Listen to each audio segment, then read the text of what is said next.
Pagi ini aku terbangun dari tidurku saat mendengar dering panggilan masuk di ponselku. Aku mengucap mataku, kemudian mengambil ponsel di atas nakas. Dering panggilan masuk sudah keburu mati. Ada 3 panggilan tidak terjawab dari Bang Firza. Kemudian ada beberapa pesan WhatsApp juga dari Bang Firza. Aku membukanya. Dek, kenapa mobil abang di bawah?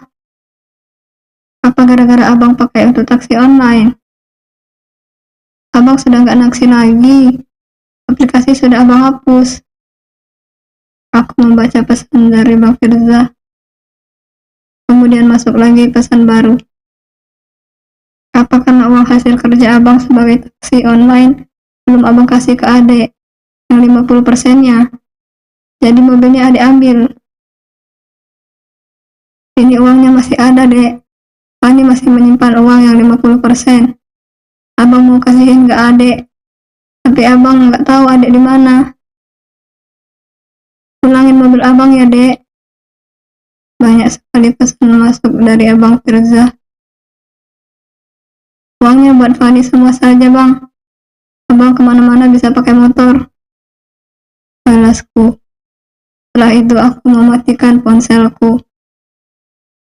Hari ini ada calon pembeli yang ingin melihat mobil Bang Firza. Menjelang siang, calon pembeli yang sudah janji mau survei itu datang, mengecek kondisi mobil dan mengecek surat-surat.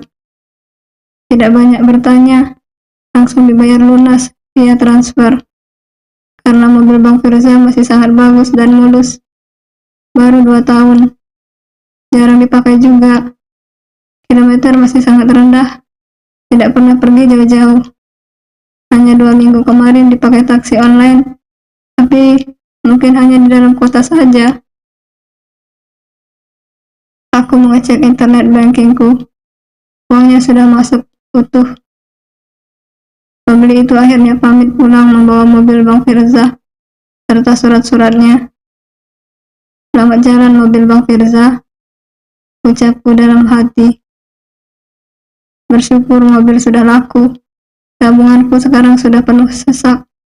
Aku tersenyum melihat saldo di rekeningku. Aku lanjut akan menjual rumah lamaku. Siang ini ada calon pembeli yang ingin survei rumah lamaku. Aku berangkat pukul 1 menuju rumah lamaku. Biasanya Bang Firza jam segitu tidak ada di rumah. Pembeli akan datang pukul 1:30. Sesampainya di rumah lamaku, tampak sepi sekali. Tapi pintu ruang tengah yang mengarah ke arah pavilion terlihat terbuka. Mungkin Fani ada di rumah. Aku melirik ke garasi. Tidak ada motor. Biasanya motor selalu ada di situ. Semoga Bang Firza sedang keluar. Aku masuk ke ruang tengah. Sepi. Tapi televisi tampak menyala. Aku berjalan semakin ke dalam. Tampak Fani sedang santai di sofa tempatku biasa bersantai. Tampak dari belakang. Astaga, Fani tidur. Lagi-lagi mulutnya melongo. Apa tidak bisa tidur mingkem gitu? Bisa-bisa ada nyamuk masuk ke dalam mulutnya. Woi, bangun! Ucapku dengan suara keras. Tidak ada reaksi apapun. Woi, Fani, bangun! Teriakku lagi. Fani terbangun dengan terkejut. Matanya terbuka, tampak merah sekali. Ngapain kamu tidur di situ? Dasar kebo, ucapku. Fani langsung bangkit berdiri. Sepertinya nyawanya sudah mulai mengumpul. Maaf mbak, tadi Fani ketiduran. Ucapnya mundur beberapa langkah. Baru saja ditinggal 2 hari, sudah mirip pemilik rumah saja. Kelakuannya mirip majikan. Ampun dah, ucapku. Benar mbak, Fani tidak sengaja ketiduran, ucapnya lagi. Tadi malam juga kamu tidur di kamarku. Berani sekali kamu ya, melunjak. ujarku. Maaf Mbak, tadi malam Bang Firza yang mengajakku tidur di kamar Mbak Nisa, jawabnya. Bang Firza mana? Tanyaku. Lagi kerja Mbak, jawabnya. Kerja apa? Tanyaku, penasaran. Ojek online Mbak, jawabnya. Hahaha, Bang Firza sekarang ojek, jawabku seraya tertawa. Membayangkan Bang Firza pakai helm dan jaket Gojek. Biasanya Bang Firza selalu gengsi. Bang Firza mau juga jadi tukang ojek, ucapku lagi. Iya Mbak, katanya biar bisa ngasih uang nafkah ke Fani, jawabnya. Ya sudah, sana, kamu ke pavilion, ini bukan rumahmu. Aku mengusirnya. Fani tampak berjalan keluar rumah. Sudah jam 1:30, aku duduk di teras depan rumah. Aku melihat ada sebuah mobil berhenti di luar pagar. Kemudian ponselku berdering. Calon pembeli rumah yang menelpon, mengabari kalau sudah berada di depan rumah. Aku berjalan membukakan gerbang. Tampak laki-laki dan perempuan sudah lumayan berumur. Mungkin sepasang suami istri turun dari mobil. Aku menyalaminya. Aku mengajak mereka masuk ke ruang tamu, kemudian menemani berkeliling-keliling di seluruh penjuru rumah, bahkan hingga ke lantai 2 juga. Setelah selesai, kami duduk di ruang tamu. Mereka membaca surat sertifikat rumahku. Kemudian, mereka menawar harga. Aku menurunkan sedikit harga dari yang aku tawarkan awal. Aku menjual murah rumahnya saja tanpa isi. Isinya akan aku bawa langsung siang ini. Aku sudah menyewa 2 mobil Fuso untuk mengangkut isi rumahku. Mobil Fuso langganan yang ngirim ke toko sembakoku. Karena aku selalu belanja dalam skala besar. Isi rumah ini akan aku pindah di rumah baruku. Kalau aku beli lagi, lumayan harganya ratusan juta. Mendingan aku bawa saja. Aku hanya meninggalkan ranjang kamarku dan sofa yang sudah ditiduri oleh Fani untuk bonus pembeli rumahku. Setelah deal, akhirnya mereka membayar lunas via transfer. Aku membuka internet bankingku lagi. Uangnya sudah masuk. Tambah wow banyaknya isi tabunganku. Ya sudah, kami pamit dulu ya Mbak Nisa, ucap Pak Ahmad, pembeli rumahku. Terima kasih banyak ya Pak, Bu. Rencana akan ditempati kapan rumahnya? Tanyaku ramah. Tanggal 1 Mbak. Berdasarkan perhitungan kami, suku Jawa, kalau akan pindah harus memakai tanggal dan hari tertentu, jawabnya Rahmah. Baik Pak, berarti 10 hari lagi ya Pak. Saya akan mengosongkan rumah ini dulu. Nanti tanggal 30 baru saya kembalikan kuncinya ya Pak, ucapku. Baik Mbak, tidak apa-apa. Kami tidak buru-buru kok. Nanti tanggal 30 kami kesini mau beres-beres, ucapnya. Oke Pak, jawabku. Kemudian mereka pamit. Aku lega sekali. Semua sudah laku. Aku tinggal menunggu mobil Fuso yang akan mengangkut barang-barangku datang. Beberapa menit kemudian, terdengar suara bising mobil. Aku membuka pintu. Benar, 2 mobil Fuso datang. Aku membuka gerbang. Beruntung jalan di perumahan sini sangat lebar. Gerbangku juga lebar sekali. Mobil Fuso itu masuk dengan mundur.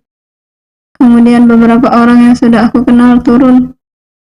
Aku arahkan untuk mengangkut barang-barangku.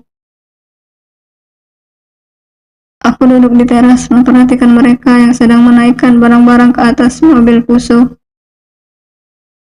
Tampak Fani berdiri di pintu pavilion, menonton orang-orang yang sedang bekerja.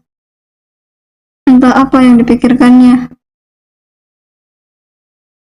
Setelah bersih semua kecuali satu ranjang dan sofa ruang tengah, bahkan perabotan dapur pun kosong melompong. Tidak ada sisa satupun. Barang-barang di pavilion tidak aku bawa. Biarlah untuk Fani dan Bang Firza. Barang-barang di pavilion aku beli dulu, harganya murah-murah. Setelah beres semua, aku pulang. 2 mobil Fuso mengekoriku menuju rumah baruku. TOV Fani. Setelah aku mengadu ke Bang Firza soal Mbak Nisa yang jalan berdua bareng laki-laki lain, aku membuntuti Bang Firza. Aku menguping di jendela kamar mereka. Terdengar jelas pembicaraan mereka, tapi tidak ada tanda-tanda mereka ribut. Mereka hanya debat saja. Misiku gagal. Berharap mereka ribut dan cerai, tapi ternyata mereka tetap baik-baik saja. Apesnya, saat menguping mereka, aku tidak sengaja menyenggol pot bunga milik Mbak Nisa. Aku refleks berteriak kaget. Akhirnya, mereka memergokiku kalau aku sedang menguping. Aku malu sekali. Hari ini aku izin pamit ke rumahku untuk ikut kajian rutin. Berangkat dan pulang dijemput Bang Firza. Sore harinya, aku pulang. Sesampainya di rumah, kata Bang Firza, rumah kosong, tidak ada siapa-siapa. Azam dan suster juga tidak ada. Bahkan baju-baju mereka semua juga tidak ada satupun. Aku ikut Bang Firza mengecek ke seluruh penjuru rumah. Lantai 1 dan lantai 2 benar-benar sunyi. Tidak ada tanda-tanda kehidupan. Padahal biasanya ada orang. Sekarang benar-benar senyap. Mbak Nisa dan Azam kemana ya? Ucap Bang Firza terduduk di tembok. Seperti terlihat lemah sekali. Mungkin lagi jalan-jalan, Bang, jawabku menenangkannya. Tapi semua bajunya nggak ada. Lemari mereka sudah kosong semua, ucapnya lirih. Mungkin mereka minggat, Bang, ujarku enteng. Karena tidak tahu kemana rimbanya. Mungkin mereka pergi dari sini karena Mbak Nisa malu ketahuan selingkuh dengan laki-laki lain. Jadinya mending menghilang saja daripada terus-terusan menanggung malu. Bang Firza tampak menangis, tapi hanya sebentar saja. Setelah itu terlihat biasa saja. Dek, malam ini tidur di sini ya, ucap Bang Firza saat aku dan Bang Firza duduk di sofa mewah yang di ruang tengah. Baru kali ini aku duduk di sofa mewah begini. Biasanya aku takut dengan Mbak Nisa. Akhirnya malam ini aku tidur di ranjang besar dan mewah milik Mbak Nisa. Rasanya enak dan empuk sekali. Pasti mimpi indah terus kalau tidur di ranjang mewah begini. Mbak Nisa sudah pergi dari rumah mewah ini. Aku sekarang yang menjadi ratu di rumah ini. Aku yang menjadi pemilik rumah ini sekarang. Menjadi satu-satunya istri Bang Firza. Semoga Mbak Nisa tidak kembali lagi di rumah ini. Menghilanglah sana selamanya. Jangan sampai terlihat batang hidungnya lagi di rumah ini. Biar sekarang aku yang menjadi majikan. Nyonya Firza.